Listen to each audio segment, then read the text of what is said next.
अस्सलाम वालेकुम दोस्तों, आप देख रहे हैं नूरानी खबरें।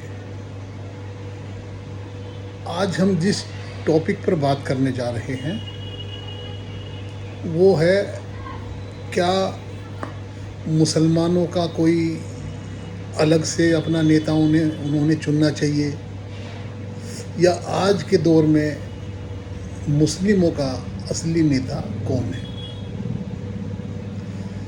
जैसा कि आपने पिछले दिनों देखा कि एक महाराष्ट्र के हिंदू संत हैं, महाराज गिरी शायद उनका नाम है, तो उन्होंने हमारे प्यारे नबी हज़रत मोहम्मद मुस्तफ़ा सल्लल्लाहु अलैहि वसल्लम पर एक बयान दिया, जिसको लेकर पिछले कुछ महीनों से पूरे देश के अंदर एक ऐसा जो है क्या बोले वातावरण बना कि जिसमें देश के सभी मुसलमान, जिसके अंदर बड़े बड़े मौलाना भी थे, बड़े बड़े जो पढ़े लिखे जो हमारे लोग हैं वो भी थे, और आम आदमी भी थे। तो उन्होंने सब ने उसकी निंदा की और लोगों ने कहा कि भाई इसके खिलाफ जो है कार्रवाई होनी चाहिए, और जो भी भारतीय संविधान जो सज़ा है इसमें, या जो भी मतलब संविधान के हिसाब से जो भी इसने जुर्म किया है उसको उसकी सज़ा मिलनी चाहिए। तो काफ़ी प्रदर्शन हुए, पूरे देश में बवाल मच गया। फिर जाकर कहीं उसके खिलाफ एफआईआर हुई, और उसमें भी जो कुछ राजनीतिक पार्टियां हैं उन्होंने खुले तौर पर आकर उनका समर्थन किया, और जो महाराष्ट्र के ख़ास तौर पे जो महाराष्ट्र के नेता हैं, जो सरकार है महाराष्ट्र में शिवसेना की, उनके जो मंत्री हैं, मुख्यमंत्री हैं, उन्होंने साफ तौर पर आकर कहा कि जब तक हम यहाँ पर हैं तो गिरी महाराज को कोई हाथ भी नहीं लगा सकता। और हकीकत में हुआ भी यही। तो आज तक उनके खिलाफ एफआईआर हो गई काफ़ी दबाव के बाद, लेकिन उनको ना तो गिरफ्तार किया गया, ना आगे कोई भी उनके खिलाफ कोई एक्शन लिया गया। तो ये मामला चल रहा है, और अब जो इस मामले की जो तह तक हम जाते हैं कि क्या कारण है कि जो अभी तक जो सरकारें हैं शांत बैठी हैं, इसके खिलाफ कोई कार्रवाई नहीं कर रही है। और वो चाहते हैं कि महाराष्ट्र में अभी चुनाव होने वाला है, और जिस तरीके से पिछले लोकसभा चुनाव में भारतीय जनता पार्टी को वहाँ पर हार का मुंह देखना पड़ा, और उनकी इतनी कम सीटें आई कि उन्होंने ये सोचा भी नहीं था। अब उनके पास अगर उन्होंने कोई विकास का कार्य किया हो या कोई और कार्य किया हो तो वो उसको गिनवाएंगे, लेकिन भाई इन्होंने तो कुछ ऐसा कार्य किया ही नहीं, क्या बताएंगे। उन्होंने तो पूरे 10 साल तक, पिछले 5 साल में जब सरकार बनी तो उन्होंने थोड़ी सी लिमिट में रखा, कुछ कम किया। जब उनको दोबारा से देश के जो हमारे लोग हैं उन्होंने चुन के भेजा, तो उनको लगा कि भाई लोग जो है हमारी राजनीति को पसंद कर रहे हैं, तो उन्होंने फिर खुलकर जो है हिंदू मुसलमान करना शुरू कर दिया। लेकिन 10 साल का समय बहुत समय होता है। जो हमारे यूथ है, जो उस समय 22 साल का होगा, कोई 20 साल का होगा, नौकरी के लिए अप्लाई किया होगा, उस टाइम पे चुनाव के टाइम पे झूठे सच्चे वादे भी किए भारतीय जनता पार्टी ने। लेकिन 10 साल के बाद जब उनको कोई नौकरी नहीं मिली, कुछ नहीं मिला, और वो ओवर एज हो गए, मतलब उनकी सरकारी नौकरी लगने की उम्र निकल चुकी, तो उनको हकीकत का पता चल गया, और वो समझ गए कि ये भारतीय जनता पार्टी के क्या बोलते हैं उसको, लुभाने वाले नारे थे, या ये कहिए जुमलेबाजी थी, जुमले थे। तो जो देश का यूथ था, ख़ास तौर पे महाराष्ट्र में पढ़े लिखे लोग रहते हैं, उन्होंने उनको सबक सिखाया और कोई वोट नहीं दी। और जिस तरीके से उन्होंने हिंदू मुसलमान किया, तो जो मुस्लिम लोग थे जो पहले इधर उधर बट जाते थे, उन्होंने कहा कि भाई अब हमने बटना नहीं है, वो उन्होंने एकजुट होकर वोट डाली। और उनके साथ साथ जो हिंदुस्तान में जो सेकुलर लोग हैं, जो कि ये चाहते भी हैं और ये समझते भी हैं कि हिंदुस्तान के अंदर हिंदू और मुसलमान एक इंसान की दो आंखें हैं, दो हाथ हैं, दो कान हैं, सब कुछ ये है। और अगर इनको हम साथ लेके चलेंगे तभी देश हमारा तरक्की करेगा। अगर हम आपस में इसी तरीके से झगड़ा कराते रहेंगे, आपस में द्वेष भावना पैदा करेंगे, तो इसका कोई हल नहीं है। सिर्फ वो राजनीतिक पार्टियां हमारा इस्तेमाल करके हमें बेवकूफ़ बनाती रहेंगी और शासन करती रहेंगी। तो उन लोगों ने भी जो है, उनके दिमाग में आ गया, उन्होंने भी सोचा तो वोट नहीं दी। अब इनको क्या है कि जैसे महाराष्ट्र में चुनाव होना है, तो ये एक तरीके से आप देखो कि उन्होंने एक ये बहुत ज़बरदस्त सोची समझी प्लानिंग है। उन्होंने गिरी महाराज से बयान दिलाया, उसके बाद जब देखा कि भाई ये इस तरीके से चल रहा है और मुसलमान एक तरीके से सड़कों पर हैं, तो इसको एक ऐसा वो हो कि जो मुस्लिम वोट जो एकजुट हो रखी हैं, चाहे वो कांग्रेस को पढ़ें या जो शिंदे जो ठाकरे साहब की शिवसेना जो है उसको पढ़े, क्योंकि उनका एक ही मकसद है कि उन्होंने सिर्फ भारतीय जनता पार्टी को या जो भी सांप्रदायिक ताकतें उनको हराने के लिए वोट करना है। तो वो ये चाहते हैं कि किसी तरीके से इन मुस्लिम वोट में कुछ तोड़ फोड़ हो जाए, ये आपस में बट जाएं।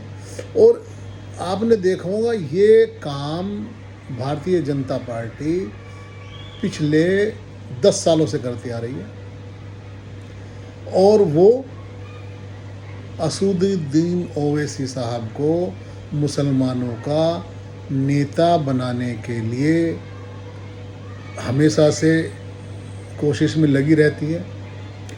और क्या होता है हर चुनाव से पहले कि कुछ हिंदूवादी संगठन के लोग खतरनाक आपस में नफरती बयान देते हैं, जिसके कारण मुस्लिम लोग जो हैं, हालांकि मुस्लिम इस तरीके से नहीं करते, लेकिन असदुद्दीन ओवैसी उस बयान के उसमें उस बयान के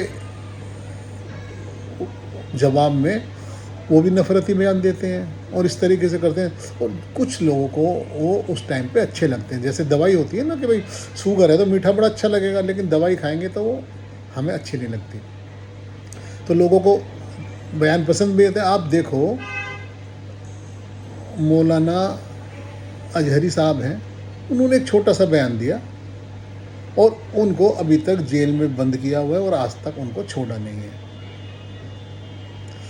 और दूसरी तरफ आप देखो ओवैसी साहब हैं और उनके भाई हैं, वो कितने खतरनाक बयान देते रहते हैं, खूब आग उगलते हैं, मुसलमानों को अच्छी लगती है, लेकिन आज तक ना तो उनके खिलाफ कोई एफआईआर होती, ना कोई एक्शन लिया जाता। क्यों नहीं लिया जाता? क्योंकि आरएसएस और भारतीय जनता पार्टी उनको मुसलमानों का नेता बनाना चाहती है, ताकि वो उसी हिसाब से काम करें जिस हिसाब से आरएसएस और बीजेपी चाहती है। अभी आपने देखा कि एक आवाज़ पे जो वहाँ के महाराष्ट्र के जो चुने हुए सांसद थे, इस बार नहीं जीते, पिछले एक्स एमपी हैं जलील साहब, उन्होंने एक मुहिम चलाई इंस्टाग्राम पे, यूट्यूब पे कि भाई इतनी तारीख को वहाँ इकट्ठा होना है। और लोग तो कह रहे हैं लाखों की संख्या में, हो सकता है लाखों की संख्या में हो, तो वहाँ पे मुसलमान जो है गाड़ियों से और इधर से चारों तरफ से आना स्टार्ट हो गए। और जितने भी आप देखना मेरी बात को, जितने भी नेशनल टीवी हैं या गोदी मीडिया के चैनल हैं, आप उनको देखना, उन्होंने किस तरीके से जो है इतनी अंधाधुंध खबरें चलाई थी 3 दिन तक, इसके अलावा कुछ दिखाई नहीं दिया। उनका समय आप देखो कि कितना उन्होंने जो है उसको दिखाया उस चीज़ को। और एक तरीके से जो हमारे हिंदू भाई हैं उनके अंदर डर पैदा कर दिया कि इतने लाख मुसलमान, अगर वहाँ पे 50,000 हुए हैं तो उन्होंने 5 लाख बताया है, अगर वहाँ पे 2 लाख मुसलमान आए हैं या 1 लाख मुसलमान आए तो उन्होंने 10 लाख बताया। कोई भी चैनल उठा के देख लो, ऐसी वीडियो दिखा रहे हैं, अल्लाह अकबर के नारे लगा रहे हैं, अगर आप इकट्ठे नहीं हुए तो ये कब्जा कर लेंगे। जो वो चाहते थे उनको खुली छूट दी गई, सब चैनलों ने दिखाया। जो चैनल कभी भी किसी की वीडियो मुसलमानों के नहीं दिखाते, उन्होंने पूरे 3 दिन तक यही दिखाया और कोई उनके खिलाफ एक्शन नहीं हुआ। ना सरकार ने कोई एक्शन लिया, ना पुलिस ने एक्शन लिया, उनको खुली छूट दी गई। गाड़ियों पे किसी भी तरीके से आ रहे हैं, जा रहे हैं, सब कुछ कर रहे हैं। और मैं तो ये समझता हूँ कि हो सकता है कुछ और बड़ी प्लानिंग थी, लेकिन हो सकता है अभी इलेक्शन नहीं आ रहे, आगे चल के कुछ और कुछ भी कर सकते हैं। तो आप खुद देखिए कि किस तरीके से जो है भारतीय जनता पार्टी और आरएसएस के लोग असदुद्दीन ओवैसी को मुसलमानों का नेता बनाकर हमारे ऊपर, मुसलमानों के ऊपर थोपना चाहते हैं। अब आप देखो, मेरे ख्याल से जितने भी मुस्लिम लोग हैं, पढ़े लिखे लोग हैं, समझदार लोग हैं, 80% 90% लोग ये का मानना यही है कि असदुद्दीन ओवैसी मोदी की बी टीम है। और सब लोग इसको कहते रहते हैं। आपने सुना होगा कि बीच बीच में सभी लोगों ने इस बारे में बयान भी आता है, यूट्यूब पे भी खबरें देखी हैं आपने, किया है। लेकिन मौलाना असद मदनी है, यही बात अगर उन्होंने कह दी तो किस तरीके से उनको एक ऐसा विलेन बना दिया गया। सभी टीवी चैनल में ऐसा दिखाया जा रहा है कि उन्होंने मतलब कितना बड़ा वो कर दिया। और जो इनके गोदी मीडिया के चैनल वो तो दिखा ही रहे हैं, उसके अलावा जो यूट्यूबर हैं इनका बहुत बड़ा जो है, आपको पता है बीजेपी का और आरएसएस का एक अलग से मीडिया सेल है जो सिर्फ यही काम करता है। उसमें कुछ मौलाना हैं, कुछ और लोग हैं, उन्होंने भी उसको, जो हमारे देखो इतने पुराने मुसलमानों के मौलाना भी हैं, नेता भी हैं, दीन की खिदमत की है, और उनको इस तरीके से विलेन बना दिया। और पता नहीं कौन कौन सी बात उन्होंने निकाल के ले आए। उन्होंने, आप गौर से सोचना, आप ध्यान से सोचना, जो चीज़ें मैंने आपको बताई हैं आप टीवी चैनल उठा के देखना। आप सोचना कि इसी समय पर ही असदुद्दीन ओवैसी चुनाव के टाइम पे क्यों ज़्यादा एक्टिव हो जाते हैं।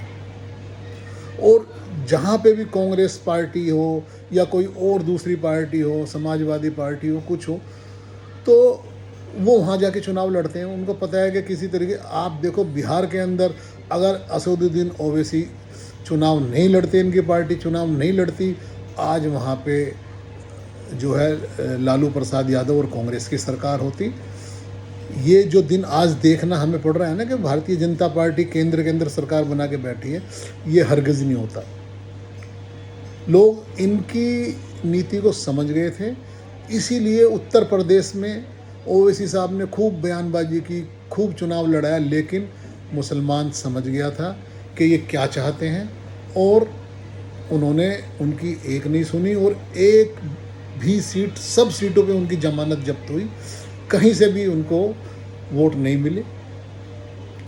तो इससे आरएसएस और बीजेपी को बड़ा झटका लगा कि भाई हम तो इतनी यार मेहनत करते हैं, इतना खर्चा करते हैं। आपने देखा होगा कि राहुल गांधी को पप्पू साबित करने के लिए कितने करोड़ रुपए बीजेपी के जो पार्टी कितना पैसा खर्च किया, लेकिन कुछ दिनों के बाद लोगों को हकीकत पता चली कि पप्पू नहीं है, वो समझदार है और पढ़ा लिखा नौजवान है। और आज देखो मोदी को उसने उल्टा पप्पू साबित कर दिया।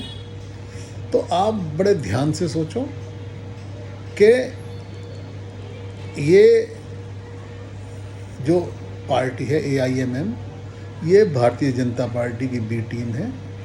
ये अगर मान लिया मुसलमानों ने एकजुट होके इनको 2-3 सीटों पे, महाराष्ट्र में 3 सीटों पे जिता दिया, 3 सीटें इनकी आ गई, 3 सीटें ये जीतेंगे और 30 सीटों पे कांग्रेस को और इनको हराएंगे।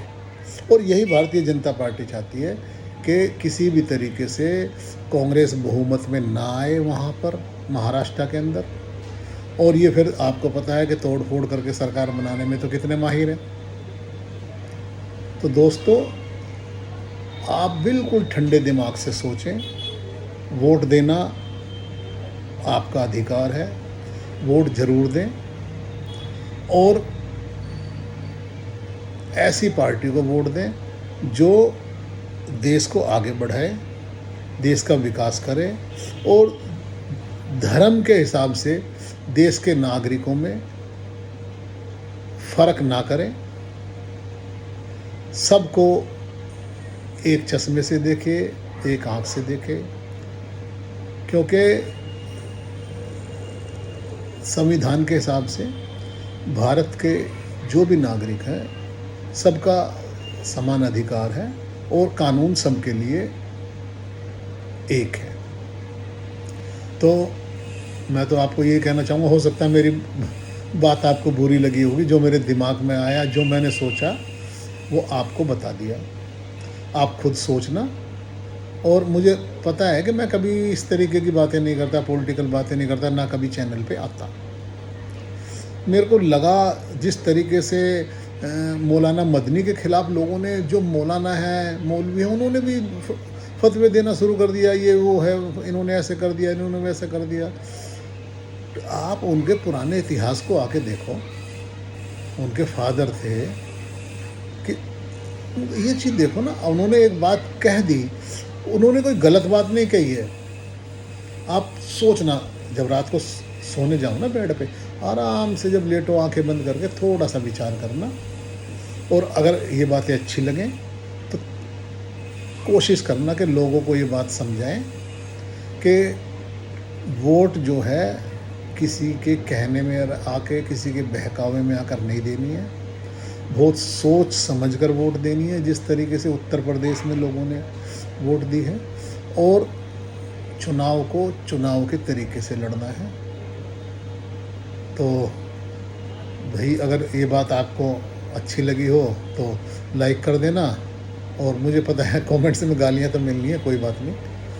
अच्छे काम के तो एक्चुअल में जो है यहाँ पे तो ये मिलता है। बाकी जिसने इसका फल देना अल्लाह पाक जो है देखता है, वो तो मैं सब समझता है। तो मैं तो आपको इसीलिए बता दिया। खुदा हाफिज़।